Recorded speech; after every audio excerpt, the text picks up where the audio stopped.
గతంలో కాంగ్రెస్ పార్టీని గెలిపేయడానికి మీరు కూడా పోరాటం చేశారు. కానీ ఇప్పుడు మళ్ళీ మీరు అదే కాంగ్రెస్ పార్టీ మీద ఎందుకు పోరాటం చేయాలి?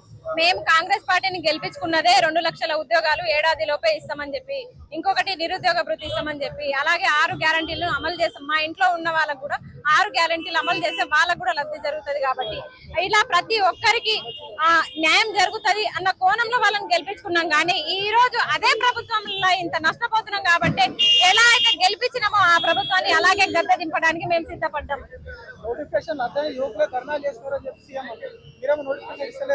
అదే పాత నోటిఫికేషన్లకి పాత అపాయింట్మెంట్లు ఇచ్చుకుంటా ఇంకా నోటిఫికేషన్ లేని ఎన్ని నింపినా అన్ని నింపినా అని చెప్పుకోవడానికి సిగ్గు శరం ఏమన్నా ఉండాలి దయచేసి.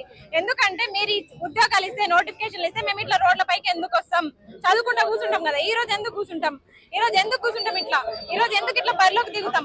మీరు ఇచ్చే చేత కాక మా మీద నిందలేసి ఊరుకునే ప్రసక్తి లేదు.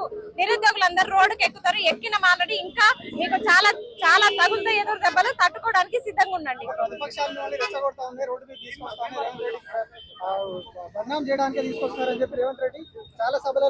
మిమ్మల్ని గెలిపించడానికి మరి మీరు మమ్మల్ని అట్లే వాడుకున్నారా? మరి మీరు మమ్మల్ని అట్లే ఆ రోజు అట్లే ఇది చేసుకున్నారా? మరి ఈ రోజు మీ వరకు వచ్చేసరికి ప్రతిపక్షాలు మమ్మల్ని సపోర్ట్ చేస్తున్నా అట్లా అంటారు. అంటే ప్రతిపక్షాలు ప్రశ్నించొద్దా? అంటే నిరుద్యోగులకు మద్దతుగా ప్రశ్నిస్తే వాళ్ళు మేము ఒకటి అన్నట్టు మీరు బుర్ర జల్లే ప్రయత్నాలు చేస్తున్నారు కదా. ప్రతిపక్షాలను కూడా మేము ఒకటే రిక్వెస్ట్ చేస్తున్నాము. ఇన్ని రోజులు మేము చేయని తప్పులకు కూడా మేము నిందలు పడ్డాము.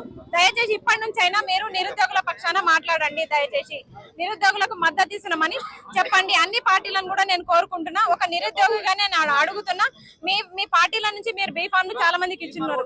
అయినా సరే నేను ఒక నిరుద్యోగిగా ముందుకు వచ్చినప్పుడు నాకు మద్దతు ఇస్తున్నట్టు ఒక ప్రకటన ఇవ్వండి అని చెప్పేసి నేను కోరుకుంటున్నాను. కాంగ్రెస్ పార్టీ నిరుద్యోగులకు ఇచ్చిన హామీలు మర్చిపోయి ఇలా మమ్మల్ని మాయ మాటలు చెప్పి ఇలా ఓట్లు వేపించుకున్న కాంగ్రెస్ పార్టీ పైన నిరుద్యోగుల తిరుగుబాటు మొదలైంది. ఎందుకంటే మొదటి సంవత్సరం 2 లక్షల ఉద్యోగాలు ఇస్తున్న రేవంత్ సర్కారు ఇప్పుడు దాకా నోటిఫికేషన్ ఇవ్వలేదు. ఇప్పుడు దాకా గత ప్రభుత్వం ఇచ్చిన నోటిఫికేషన్ మా నోటిఫికేషన్ అంటున్నారు. అదే ఏ టైంలో ఇచ్చారు? ఏ గవర్నమెంట్ ఇచ్చింది? మేమందరం చదువుకున్న వాళ్ళే. మీకు దమ్ము ధైర్యం ఉంటే అశోక్ నగర్ చౌరస్తాలో కానీ దిల్సుఖ్ నగర్ చౌరస్తాలో కానీ మీరు మీటింగ్ పెట్టి 65 ఇచ్చాం 75 ఇచ్చామని చెప్పండి. సిగ్గు లేదు మీకు. మీరు గత ప్రభుత్వంలో ఇచ్చిన నోటిఫికేషన్లను మా నోటిఫికేషన్లు మంది పుట్టే పిల్లలను మా పిల్లలు అంటున్నారు. మీకు దమ్ము ధైర్యం ఉంటే మీరు రాహుల్ గాంధీ ఎక్కడైతే వచ్చారో అక్కడికి వచ్చి మాట్లాడే ప్రయత్నం చేయండి. సిగ్గు ఉండాలి కాంగ్రెస్ పార్టీకి. ఇలా మీ దాంట్లోనే గ్రూపుల్లోనే ఇలా 3 కోట్లు 4 కోట్లు అని చెప్పేసి అమ్ముకున్నారు. ఇలా జియో 20 ఎవరు గ్రూప్ వన్లే తప్పుడు ప్రచారం జరిగితే మరి సింగిల్ బెంచ్ ఎందుకు కొట్టేస్తుంది? సింగిల్ బెంచ్ ఈజీగా కొట్టేది కదా. మరి సింగిల్ బెంచ్ ఎందుకు కొట్టేసింది? ఈ గ్రూప్ వన్ పైన 3 కోట్లు 4 కోట్లు పెట్టి ఈ మంత్రులు పోలీస్ బలగాలు నిరుద్యోగులు ఎవరైతే ఉన్నారో పోలీసులు ఉన్నారో వాళ్ళు మాత్రమే ఈ ఉద్యోగాలు కొనుక్కున్నారు. ఇలా నిరుద్యోగులు మోసపోయారు. ఎందుకంటే 10 సంవత్సరాల నుంచి మేము కష్టపడుతున్న వాళ్ళము. కాంగ్రెస్ పార్టీ రావడానికి ఎదిగడానికి మేము కష్టపడ్డాం. ఇవాళ మా ఉద్యోగాల కోసం కొట్లాడుతున్న వాళ్ళం. తెలంగాణ వచ్చిందే నిధులు నియామకాలు అని చెప్పేస్తే నిధుల మీద మాట్లాడుతున్నారు. నియామకాల గురించి ఎందుకు మాట్లాడతలేరు? అంటే నియామకాలు అమ్ముకున్నారా? ఇప్పుడు దాకా ఒక నోటిఫికేషన్ కూడా ఇయ్యని ప్రభుత్వం కాంగ్రెస్ ప్రభుత్వం. రేపు జూబ్లీహిల్స్ బైపోల్లో జరిగే ఎలక్షన్ లో మా అభ్యర్థి అయిన ఆస్మను మేము గెలిపించే ప్రయత్నం చేస్తాము. ఎందుకంటే ఇలా దాదాపుగా 46% యువకులు జూబ్లీహిల్స్ లో ఉన్నారు. ఇలా వెహమత్ నగర్ లో, యూసఫ్ గురాలో, బోరాబండాలో, వెంగళరావు నగర్ లో మా నిరుద్యోగులు దాదాపు 46% ఉన్నారు. దాంతో పాటు మహిళలు 26% ఉన్నారు. వాళ్ళకు కూడా మా బాధలు గాథలు చెప్పే ప్రయత్నం చేస్తాము. మేము ఏదైతే కాంగ్రెస్ పార్టీని ఉమ్మడి నిరుద్యోగులు అయితే ఉన్నారో ఉమ్మడిగా ఇలా కాంగ్రెస్ పార్టీని ఓడించాలనే లక్ష్యంలోనే ఇలా మేము బరిలో దిగినాం. ఇప్పుడు నిరుద్యోగ పెయిన్ గా ఇప్పుడు ఎవరేసినా మా సిస్టర్ ఇప్పుడు చాలా రోజుల నుంచి చేస్తా ఉన్నది, మాట్లాడుతూ ఉన్నారు. మేము ఈ యొక్క ప్లాట్ఫామ్ ని మేము ఆమెను ఒక ఆయుధంగా వాడుకొని, ఈ నామినేషన్ అనే ఆయుధాన్ని వాడుకొని కాంగ్రెస్ పార్టీ చేసినటువంటి మోసాలని ఈ జూబ్లీహిల్స్ లో ఉన్నటువంటి ప్రజలకు చేతన పట్టడం కోసం. ఎందుకంటే మీ ఇల్లులు కూలగొట్టినప్పుడు మరి ఆ పార్టీ మీరు కూలగొట్టరా అనేది మీరు నిర్ణయించుకోవాలి. ఒకటి. రెండోది, వీళ్ళని నిలబెట్టిందే మేమన్నప్పుడు పడగొట్టాల్సిన బాధ్యత మాకే ఉంటది. జియో నెంబర్ 46 అట్లే ఉన్నది. డిఎస్సి లేదు, ఒక గ్రూప్ 1 లేదు, గ్రూప్ 1 లో ఎన్నో అవకతవకలు జీవో నెంబర్ 29 ఎస్సీ ఎస్టీ బీసీలకు ఎంత అన్యాయం జరిగిందో అందరికీ తెలుసు.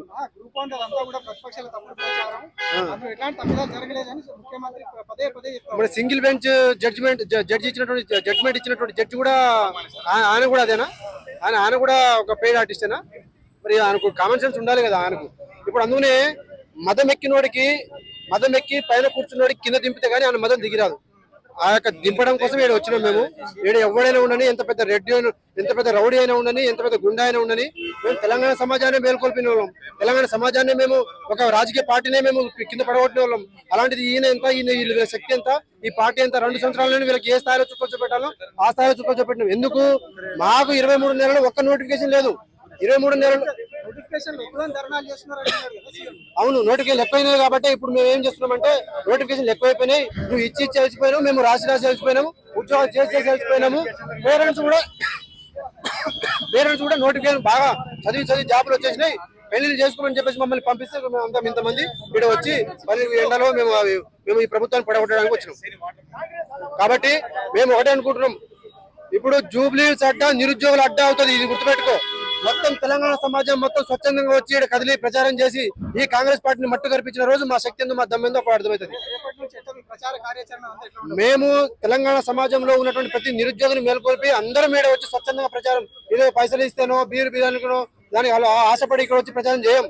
స్వచ్ఛందంగా వచ్చి కాంగ్రెస్ పార్టీ కార్యకర్తలం, మేము ఇంకో పార్టీ కార్యకర్తలం కాము. మేము ఒకటే నినాదం ఇస్తున్నాం. ఏమిస్తున్నాం? నువ్వు ఎవరికైనా ఓటేసుకోవాలని కాంగ్రెస్ పార్టీకి ఓటేద్దని చెప్పేసి చెప్తున్నాం. అంటే మీ వెనకాల బీఆర్ఎస్ పార్టీ ఉన్నదని చాలా సార్లు సీఎం అన్నాడు. నిజంగానే మా వెనక ఇప్పుడు ఓట్లు చీలిపోయి బీఆర్ఎస్ పార్టీకి న్యాయం చేయడానికే మీరు నామినేషన్ వేస్తున్నారు. మరి ఆ రోజు మేము కాంగ్రెస్ ఆ రోజు బస్ యాత్ర చేసినప్పుడు మరి ఏ పార్టీ మీద ఇప్పుడు మేము ఒకటే చెప్తున్నాం, నువ్వు ఏదైనా అనుకో, మా వెనకాల జర్నలిస్టులు ఉన్నారు. ఇది రాసేసి మా వెనకాల జర్నలిస్టులు ఉన్నారు. జర్నలిస్టులు అనే వాళ్ళు ఒక ప్రజా సమస్యలను గొంతుగా ఉంటారు కాబట్టి వాళ్ళే మా వెనకాల ఉన్నారు. వాళ్ళ శక్తి మా శక్తి. ఎందుకంటే ప్రజలే మా వెనకాల ఉన్నారు. ఒక బాధ, ఒక పెయిన్, ఒక అన్యాయం, వాటన్నిటికి గురైనటువంటి బాధితులు వాళ్ళే మా వెనకాల ఉన్నారు. వాళ్ళ లైన్లో మేము ముందుకు పోతున్నాం. కాంగ్రెస్ పార్టీ బస్ యాత్రలు చేపిస్తే, కాంగ్రెస్ పార్టీ ర్యాలీలు చేస్తేనే సంసారం, మేము చేస్తే వ్యభిచారమా? ఏం మాట్లాడుతున్నారు? కాంగ్రెస్ పార్టీకి చిక్కులే నిజంగా. ఎందుకంటే వీళ్ళందరూ కాంగ్రెస్ పార్టీ కోసం ఒక్కొక్క 10 మందిని ఇన్ఫ్లుయెన్స్ చేసి కాంగ్రెస్ పార్టీని గెలిపిస్తే, ఇవాళ మీ వెనకాల బీఆర్ఎస్ ఉంది, బీజేపీ ఉంది, మీ వెనకాల ఏముంది మరి? అవును, మమ్మల్ని వాడుకొని నిరుద్యోగులు రోడ్డు మీద పిలిచారు. నువ్వు రోడ్డు మీద వచ్చిన వాళ్ళే జూబ్లీస్ నామినేషన్ ఇస్తున్నావు. మాకు ఆ హక్కు కూడా లేదా? ఇవాళ ఎవరైతే మాట్లాడుతున్నారో, ఎవరైతే నామినేషన్ ఇస్తున్నారో వాళ్ళ పర్సనల్ డాటా తీసుకొని వాళ్ళతో మాట్లాడే ప్రయత్నం, వాళ్ళతో బెదిరించే ప్రయత్నం చేస్తున్నారు. ఇప్పుడు ఈ రోజు మేము నామినేషన్ వేస్తే ఎవరికి నష్టం? అది టీఆర్ఎస్ కి నష్టం. ఓట్లు చీలితాయని చెప్పేసి మరి ఎవడైనా వాళ్ళు ఓడగొట్టుకోవడం కోసం మమ్మల్ని పుష్ చేస్తారు ఎవడైనా?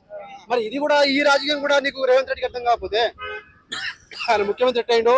ఆయన లాగా మేము 700 కోట్లు పెట్టి 20 కోట్లు పెట్టి సీట్లు కొనుక్కోలే. ఆయన లాగా 3 కోట్లు పెట్టి 4 కోట్లు పెట్టి గ్రూప్ కొనుక్కోలే. మేము నిస్వచ్ఛందంగా నిస్వార్థంగా ఇలా కాంగ్రెస్ పార్టీ కోసం పనిచేసినాం. ఆ కాంగ్రెస్ పార్టీ మమ్మల్ని మొండి చేసి చూపెడితే మాకు ఆల్టర్నేట్ గా ఎవరిని నమ్మాలి, ఏ పార్టీ నమ్మకూడదు అని చెప్పేసి ఇలా ఇండిపెండెంట్ అభ్యర్థిని మేము నిలబెడుతున్నాం. ఎందుకంటే చాలా పార్టీలు ముందుకు వచ్చినాయి. ఏదైతే పార్టీలు ఉన్నాయో ఆ పార్టీలు కూడా మాకు మద్దతు ఇవ్వాలంటే మేము ఏ పార్టీకి మద్దతు ఇవ్వము. మాకు నిరుద్యోగులు ఏదున్నారో మేము స్వచ్ఛందంగా ఇండిపెండెంట్ గా ఒకరు మాత్రమే ఓటేయగలుగుతామని చెప్పేసి ఇలా ముందుకు వచ్చి ప్రయత్నం చేస్తాం.